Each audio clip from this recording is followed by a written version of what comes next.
ಅಯೋಧ್ಯೆಯಲ್ಲಿ ರಾಮ ಮಂದಿರದ ಉದ್ಘಾಟನೆ ಪ್ರಯುಕ್ತ ಇಲ್ಲಿ ಕೆರಗೋಡ್ನಲ್ಲಿ ಅದೇ ದಿನಾಂಕದಂದು ಒಂದು 108 ಅಡಿಯ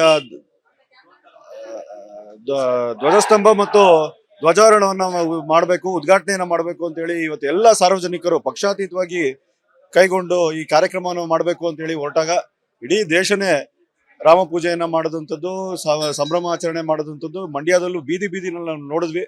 ಅಲ್ಲಿ ಕೆರಗೋಡ್ನಲ್ಲಿ ಯಾವುದೋ ಒಂದೆರಡು ಕಿಡಿಗೇಡಿಗಳ ಒಂದು ಕೆಟ್ಟ ಸಲಹೆಯನ್ನ ಕೈಗೆತ್ಕೊಂಡು ಅದನ್ನು ಪರಿಗಣಿಸಿ ಇದನ್ನ ಧ್ವಜಸ್ತಂಭಕ್ಕೆ ಸರಿಯಾದಂತ ಪ್ರೊಸೀಜರ್ ಫಾಲೋ ಮಾಡಿಲ್ಲ, ಅದನ್ನ ತೆಗೆದಾಕ್ಬೇಕು, ಧ್ವಜವನ್ನ ಕೆಳಗಿಳಿಸ್ಬೇಕು ಅಂತ ಹೇಳಿ ಧಾರ್ಮಿಕ ಭಾವನೆಗಳಿಗೆ ಧಕ್ಕೆ ಬರುವಂತೆ ಅಂತ ಹೇಳಿ ಅಪ್ಲಿಕೇಶನ್ ಯಾವುದೋ ಒಂದು ನೋಟಿಸ್ ನ ತಗೊಂಡು ಬಂದಿದ್ದಾರೆ. ಆದ್ರೆ ಇವತ್ತು ನಿಜವಾಗ್ಲೂ ಧಾರ್ಮಿಕ ಭಾವನೆಗೆ ಧಕ್ಕೆ ತಂದಿರುವಂತದ್ದು ಈ ಕಾಂಗ್ರೆಸ್ ಸರ್ಕಾರ ಜಿಲ್ಲಾಡಳಿತನ ಕೈಗೊಂಬೆಯಾಗಿ ಇಟ್ಕೊಂಡು ಅದಕ್ಕೆ ಒಂದು ಕೆಟ್ಟ ಸಂದೇಶವನ್ನ ಕೊಡುವಂತೆ ಇವತ್ತು ಬಂದು ಎಲ್ಲರ ಸಮ್ಮುಖದಲ್ಲಿ ಧ್ವಜವನ್ನ ಕೆಳಗಿಳಿಸುವುದು ನಮ್ಮೆಲ್ರಿಗೂ ಅವಮಾನ ಆದಂಗಾಗಿದೆ, ಕೆರಗೋಡು ಸ್ವಾಭಿಮಾನಕ್ಕೆ ಧಕ್ಕೆ ತಂದಂಗಾಗಿದೆ. ಇದನ್ನ ಮುಂದಿನ ದಿವಸಗಳಲ್ಲಿ ಸದ್ಯದಲ್ಲೇ ಇವತ್ತು ಹೋರಾಟದ ರೂಪರೇಷೆಯನ್ನ ನಿಮ್ಗೆ ತಿಳಿಸ್ಕೊಟ್ಟು ಮುಂದೆ ನಾಳೆ ಇಂದನೇ ಇದನ್ನ ಹೋರಾಟವನ್ನ ಮಾಡಿ 48 ದಿವಸಗಳಲ್ಲಿ ಇಲ್ಲಿ ಮತ್ತೆ ಹನುಮ ಧ್ವಜವನ್ನ ಆರಿಸೋದಕ್ಕೆ ನಾವು ನಿರ್ಣಯನ ಮಾಡಿದ್ದೇವೆ. ಅಯೋಧ್ಯೆಯಲ್ಲಿ ರಾಮ ಮಂದಿರದ ಉದ್ಘಾಟನೆ ಪ್ರಯುಕ್ತ ಇಲ್ಲಿ ಕೆರಗೋಡ್ನಲ್ಲಿ ಅದೇ ದಿನಾಂಕದಂದು ಒಂದು 108 ಅಡಿಯ ಧ್ವಜಸ್ತಂಭ ಮತ್ತು ಧ್ವಜಾರೋಹಣವನ್ನು ಮಾಡಬೇಕು, ಉದ್ಘಾಟನೆಯನ್ನ ಮಾಡಬೇಕು ಅಂತ ಹೇಳಿ ಇವತ್ತು ಎಲ್ಲ ಸಾರ್ವಜನಿಕರು ಪಕ್ಷಾತೀತವಾಗಿ ಕೈಗೊಂಡು ಈ ಕಾರ್ಯಕ್ರಮವನ್ನು ಮಾಡಬೇಕು ಅಂತ ಹೇಳಿ ಹೊರಟಾಗ ಇಡೀ ದೇಶನೇ ರಾಮ ಪೂಜೆಯನ್ನ ಮಾಡಿದಂಥದ್ದು, ಸಂಭ್ರಮಾಚರಣೆ ಮಾಡಿದಂಥದ್ದು ಮಂಡ್ಯದಲ್ಲೂ ಬೀದಿ ಬೀದಿನಲ್ಲಿ ನಾವು ನೋಡಿದ್ವಿ.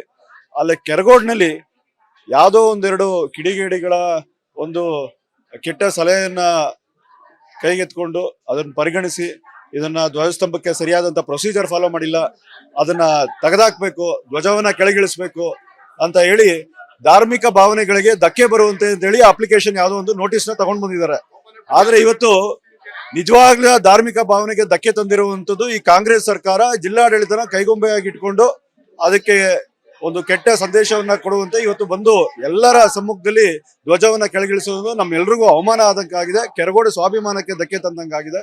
ಇದನ್ನ ಮುಂದಿನ ದಿವಸಗಳಲ್ಲಿ ಸದ್ಯದಲ್ಲೇ ಇವತ್ತು ಹೋರಾಟದ ರೂಪರೇಷೆಯನ್ನ ನಿಮ್ಗೆ ತಿಳಿಸ್ಕೊಟ್ಟು ಮುಂದೆ ನಾಳೆ ಇಂದನೇ ಇದನ್ನ ಹೋರಾಟವನ್ನ ಮಾಡಿ 48 ದಿವಸಗಳಲ್ಲಿ ಇಲ್ಲಿ ಮತ್ತೆ ಹನುಮ ಧ್ವಜವನ್ನ ಆರಿಸೋದಕ್ಕೆ ನಾವು ನಿರ್ಣಯನ ಮಾಡಿದ್ದೇವೆ.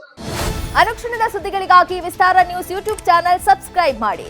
ಹೊಸ ಸುದ್ದಿಗಳ ನೋಟಿಫಿಕೇಶನ್ಗಾಗಿ ಬೆಲ್ ಐಕಾನ್ ಕ್ಲಿಕ್ ಮಾಡಿ. ಲೇಟೆಸ್ಟ್ ಅಪ್ಡೇಟ್ಸ್ಗಾಗಿ www.vistaranews.com ವೆಬ್ಸೈಟ್ಗೆ ವಿಸಿಟ್ ಮಾಡಿ. ಅಂಗೈಯಲ್ಲೇ ಜಗತ್ತಿನ ಸುದ್ದಿ ತಿಳಿಯಲು ವಿಸ್ತಾರ ನ್ಯೂಸ್ ಕನ್ನಡ ಆಪ್ ಡೌನ್ಲೋಡ್ ಮಾಡಿ.